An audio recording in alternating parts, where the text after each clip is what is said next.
Elden Ring. By now you surely know of Elden Ring.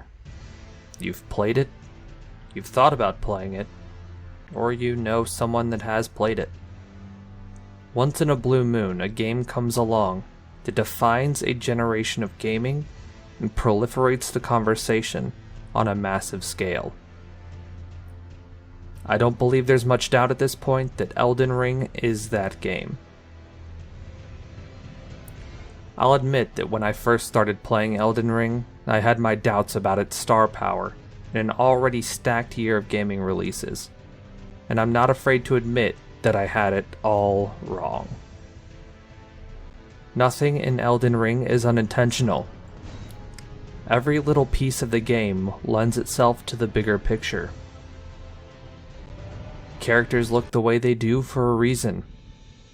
That engraving on that pillar means something. That enemy being placed where it is tells its own story.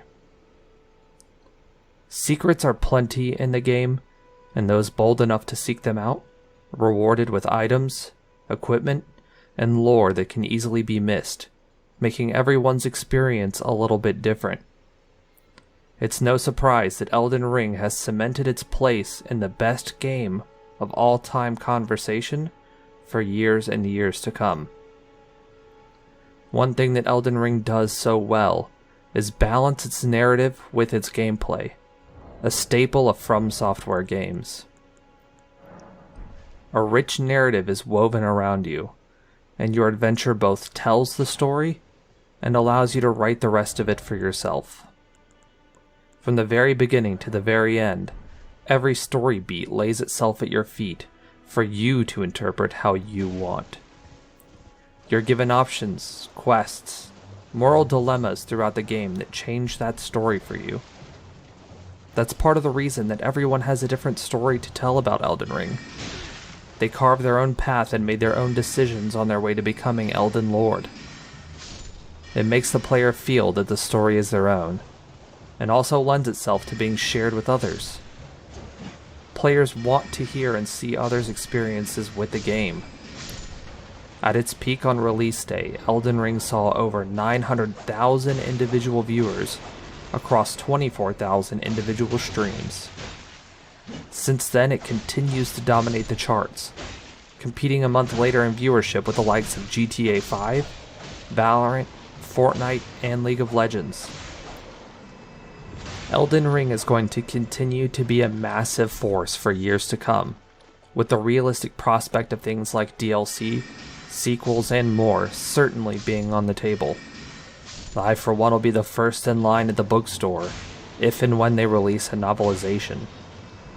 The characters and world of Elden Ring are a story begging to be retold, and sales figures and review scores seem to tell us that many people feel the same way. As of March 16th, Elden Ring has sold a staggering 12 million units worldwide. It holds a 96 rating on Metacritic, with a 7.5 user rating, stemming mostly from complaints about its difficulty level. I do believe, though, that a case can be made for Elden Ring's ability to captivate such a large and diverse audience despite its punishing difficulty. Elden Ring is a cultural phenomenon, one well deserving of a 10 out of 10 score. And that's not something that I will come to say lightly. Its deep lore, beautiful visuals, and undeniable charm make it a must-play for any gamer out there, and at the very least a story worth hearing for those that aren't interested in playing.